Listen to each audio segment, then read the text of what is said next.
حدثنا عبد الأعلى بن حماد حدثنا يزيد بن زريع حدثنا سعيد عن قتادة عن أبي العالية عن ابن عباس أن نبي الله صلى الله عليه وسلم كان يدعو بهن عند الكرب: لا إله إلا الله العظيم الحليم، لا إله إلا الله رب العرش العظيم، لا إله إلا الله رب العرش العظيم، لا إله إلا الله رب السماوات ورب العرش الكريم।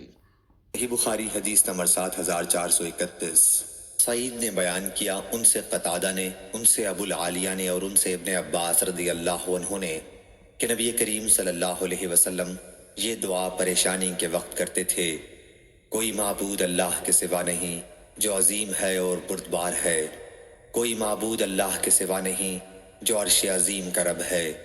कोई माबूद अल्लाह के सिवा नहीं जो आसमानों का रब है और अर्श करीम का रब है।